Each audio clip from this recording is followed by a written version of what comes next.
Hello there, I'm Dark Shades and welcome to my channel. This is part 2 of a change series, whether or not you should change in a relationship, what aspects of yourself you should change. So if you want to subscribe, if you want to share, if you want to do the thumbs up or the thumbs down, feel free to do whatever it is you would like to do. So yeah, I've finished part 1. I don't know if you've seen it yet, but this is part 2. And this is what aspects of yourself are you prepared to change? Now, it's about whether or not it's a complete overhaul or whether it's a minor adjustment. If it's a complete overhaul, it's about relinquishing control. You know, like, I've got to tell you what the message was, don't I? Because I said it in the first video, but you'll need to know what I am responding to. So I got a text. And the text says, should I change myself in order to keep my man? If he says that he doesn't like the way I have my hair, wear wigs, weaves, extensions, etc. He doesn't like it when I wear makeup. He says I shouldn't entertain other men. He says I shouldn't say hi or have men friends. And the way and what I eat. In other words, he wants me to be submissive to him. So she's asking that question. So this is what I'm responding to. So I started off in part 1, but because it's quite a large area, I've kind of broken it up. It might even go into a part 3. So she's talking about, he's saying that, you know, the friends, she's not allowed to say hi to men. She can't speak to men. She can't have men friends. I think that sounds like a bit of a control freak to me. I don't know how you feel like that. Sometimes if you're in a relationship, do you want to speak to other men? It all depends. I mean, if I'm single, this is just for me. If I'm single, I don't really feel inclined to talk to other men unless it's professional or business. That's not because I have any acute loyalty. Maybe I do subconsciously to my man, but I just think, what am I going to talk to them about? You know, and normally if a man wants to talk to me, it's usually to chat me up, and I can't be asked. My head's not there. I don't need validation from other men, and I just don't need to be talking to them unless it's about something specific. I mean, I have some men calling me and they're saying, oh, hi, I don't see no point in us not, we can be friends, we can talk, you know, I've known you a long time, you know, we can have a chat. But then, you know, there's no conversation. I mean, I must admit, I'm a bit, sometimes I'm shocked because I kind of think to myself, you know, okay, you want to talk to me, you want to talk to me as friends, so talk. But it's almost like they're waiting for my response, and I'm not giving a response. So there's this awkward silence, and I'm trying to think, well, why are you calling me? You know, if you're going to call me, you must have an idea what you want to talk about. And this thing about, oh, we can be friends. You can be friends with people who you can have something in common with. Like, I can talk to men, and I can talk in a friendly way because they kind of have it. They have that je ne sais quoi. They know what they're talking about, and it could be anything. But we might have something in common, and you might want to talk about that. But just to say, I know you from a long time, and we're just going to be friends, and yeah, let's have a chat. I kind of find it awkward because I don't know what to say, and I don't want to encourage anyone to say, okay, start asking them about their life and all of this, because I really don't have the time, to be honest. And I value my time. So for me, I don't need to have men that I have to be friends with. That's what I'm trying to say. Some women do. Some women like to have men as friends, and that's absolutely fine. I'm just saying, if you've got time for them, and if you've got time to entertain them, and they're on your wavelength, and you know what you're talking about, and you have great conversations, I don't think there's nothing wrong with that. And I don't think you should give that up if it makes you feel good. And I don't think a man has a right to tell you who you should be talking to, whether it's male or female. But the men who don't want you to talk to men are usually the same men who try to choose your friends for you until you've been on the phone too long. And when you've gone to see your friends and you come back and they call you, you know, spend all day with them. Where I talk to them no for? You know, why you never talk about that when you was with them earlier on today? And they're trying to kind of say, well, now you've spent that amount of time with them, you know, why do you still need to talk to them? What they're really saying is that, look, I've allowed you to spend time with your friends. I expect you to want to spend time with me. And what that woman is doing indirectly, by spending all day with her friends, coming home to her man, and then talking to her friends again, she's more or less saying to that man, look, my friends are more interesting than you. That man might not want to say that, oh, I'd be interested in your day. I want to be that friend. I want you to be able to confide in me. He's not going to say that because, you know, them thing there, you know.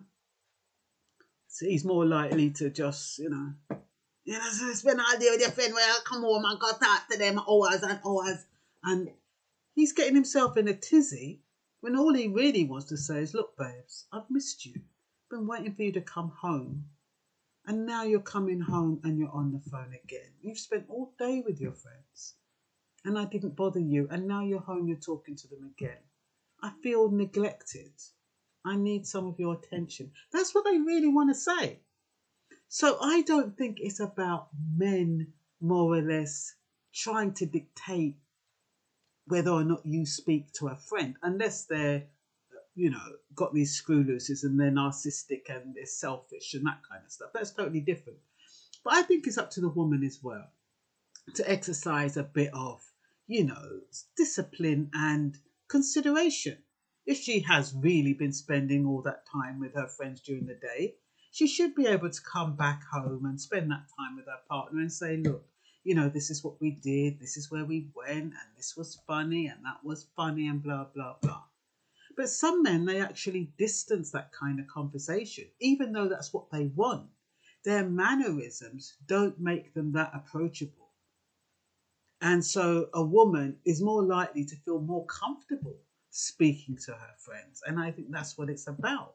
It's about, when you have men that have this bravado exterior, women are more likely to think, they kind of know that that's really not what they're like. But sometimes it's too much of an effort to try and get it to that place where you do want to feel comfortable with your man, enough to tell him about your day. So, should you change? It's up to you. I mean, if that man who wants you to change has to be able to fulfill that part of you that needs that. It's no point a man telling a woman, look, I need you to stop talking to those men and I need you to stop talking to those women. And he can't fill that gap. Because when people talk to friends, whether they're male or female, those friends are fulfilling a need, an emotional need. And they're usually fulfilling a need that the partner cannot fulfill. Otherwise, they'd be talking to the partner. So you have to ask yourself, when you're telling your woman, look, I don't like it when you talk to the man there, I don't like it when you talk to that woman. She seems like she don't have no ambition, or whatever it is they say to you. You need to kind of, before you say that to that woman, you need to ask yourself, why can't she speak to me in that way? Why does she need to speak to that person in that way? You'd be better off trying to find out about the people that she's talking to find out what it is about them, why she feels more comfortable talking to them over you. That would be the better strategy, rather than telling her not to speak to them, because then you get rebellious and you end up talking to them behind your back and becoming deceitful.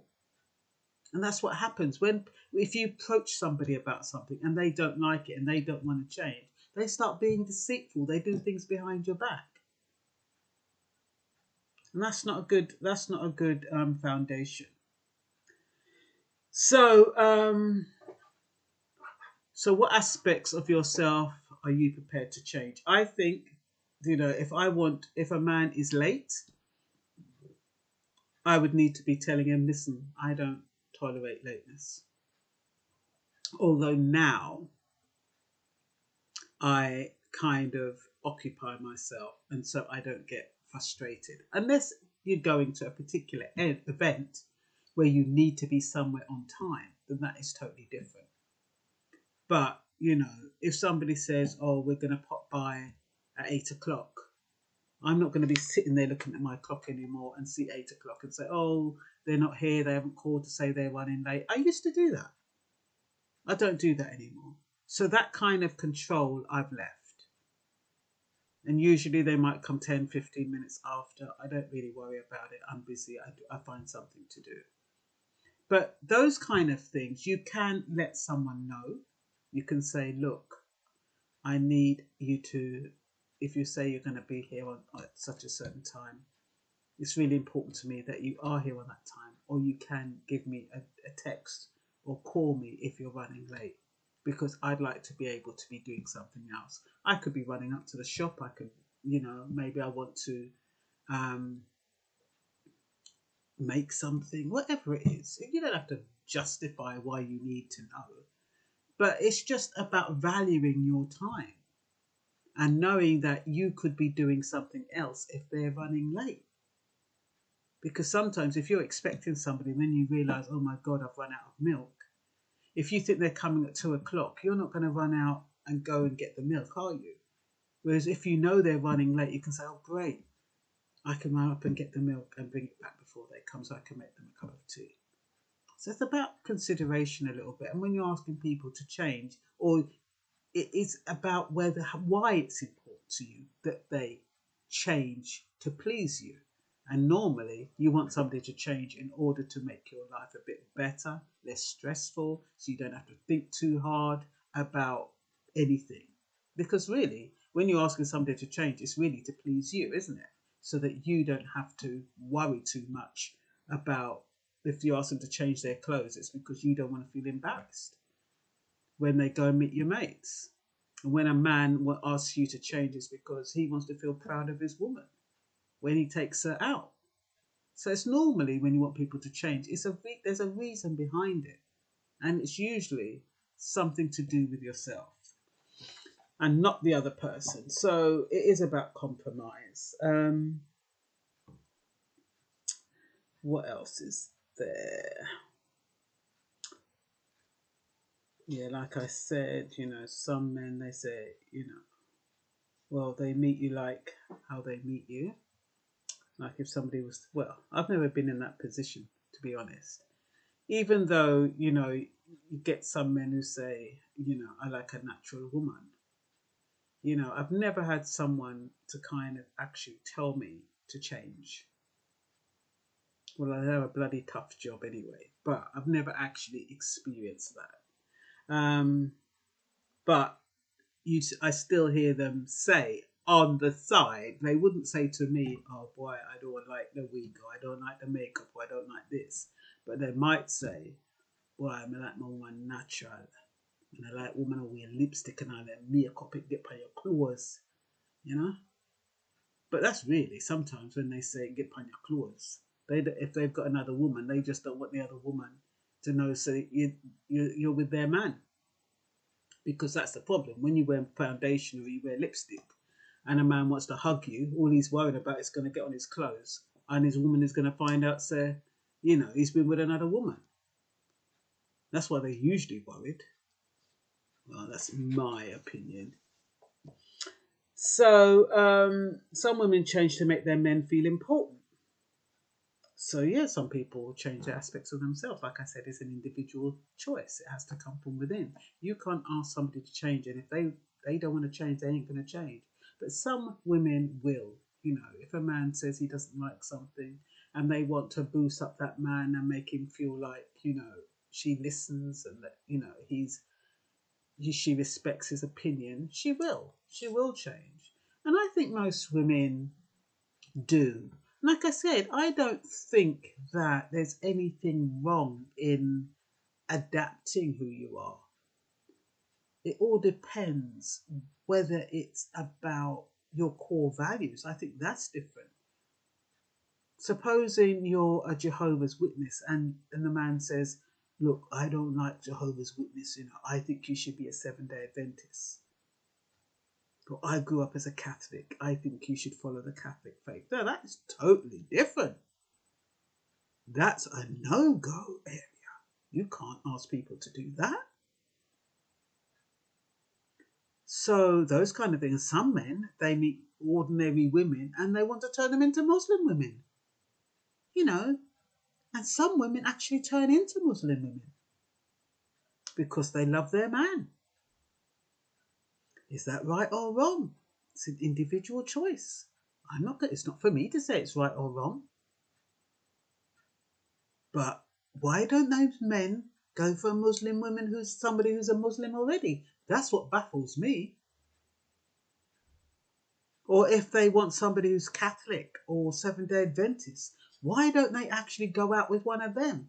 Why do they find an ordinary woman and then they want her to become a Muslim? I don't get it. To me, that's control. Otherwise, you would have gone for someone who you don't have to change or you don't have to ask to change. Those kind of things I have an issue with. So how does it, how long, sometimes change has got to do with how long you've been with the person.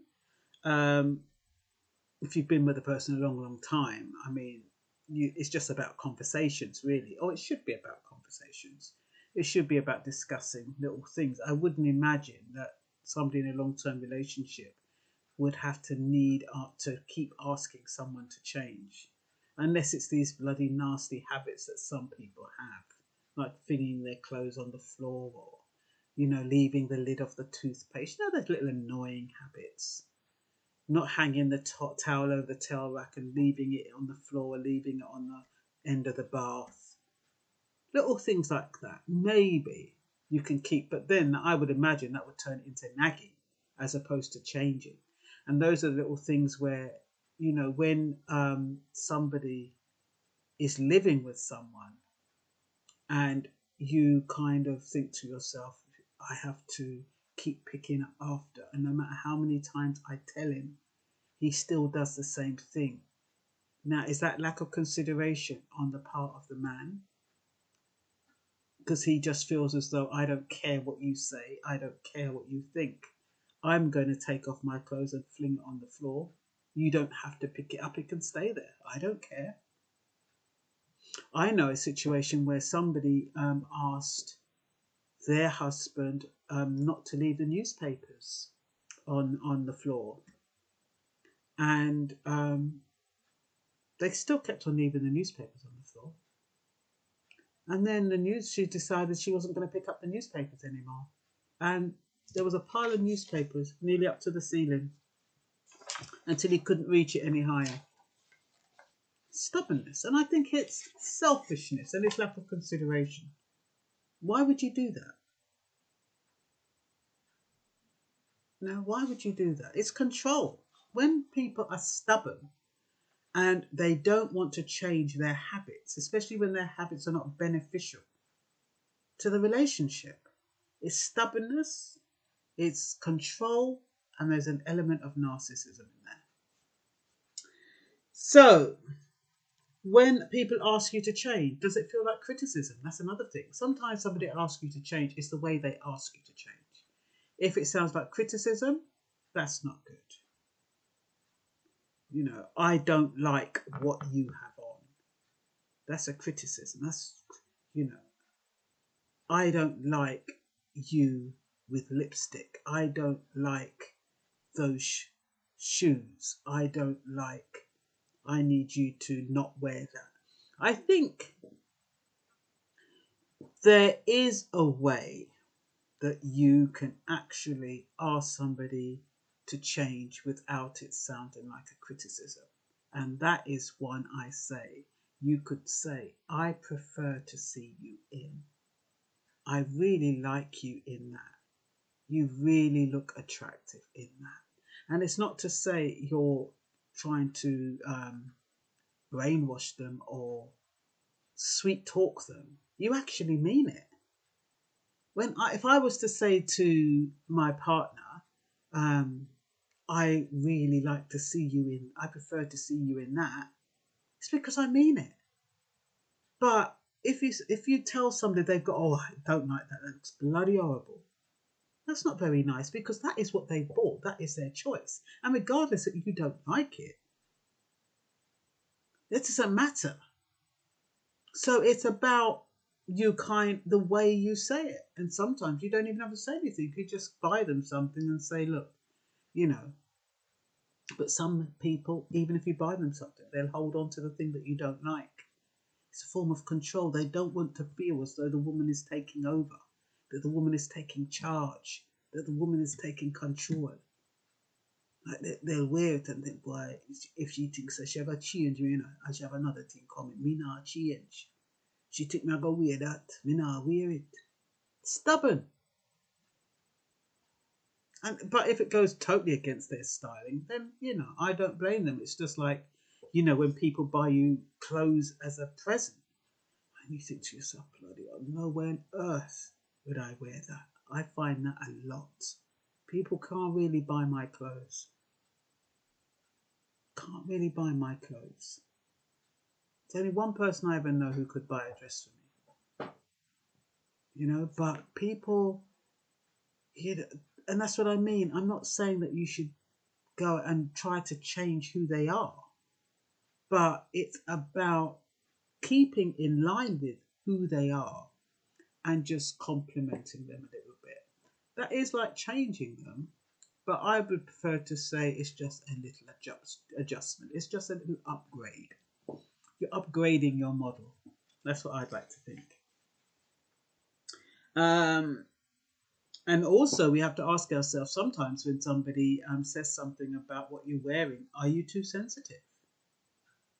Do you become defensive? Do they not mean it how they're saying it? Some people can say, well, I like that, take it off. But they don't really mean it in a bad way, But if you're oversensitive, but then if you should be used to the person to know whether or not what they're saying or how they're saying is being deliberately hostile.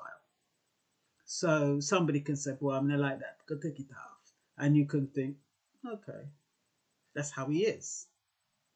Or you can get somebody who says, God blimey, that's bloody awful. Which one is worse? So, is a question of accept me as I am or leave me. And that's how some people are. But, how conducive is that to a lasting relationship? Because no matter which relationship you go in, you're going to have to make adjustments. All depends what kind of adjustments you need to make. And if you're in a compatible relationship, you shouldn't really have to make those many adjustments. So, change. Is the change for the better? Can the change benefit you? That is a question you need to ask yourself. Why is that person asking me to change? Will that change benefit me? How will it benefit me? If you feel it benefit you and it doesn't take anything away from you, of course you can change. No matter who says it, your man says it doesn't really matter. I don't think it's a question of whether or not if my man says I must change, should I change? Some people will say, oh no, don't change. If he don't like you as you are, he can lump it. Tell him to go and jump. But it's not as simple as that. There is some adapting that we can do. How do you benefit? It says that sometimes if you change how your partner, you can have a more loving partner if you decide to listen. And on the other hand, he can leave you there and go about his business and think, bloody hell, you ask her for cheers, but me never expect her to look like that. So it is about accepting people as they are. Friends considered a bad influence. I've already spoken about that. But there again, you do have guilty by association, because sometimes you can have friends and if they're up to no good, these days you're actually guilty by association. So if they're up to no good, you can actually end up with them. And it's similar to people who, if you've got friends who involve you in certain things, whether it's regardless of what it is, you can get people involving you if you're not careful, you get dragged down with them. So in some sense, some friends can be a bad influence, but you should be able to determine whether or not that person has your best interest at heart.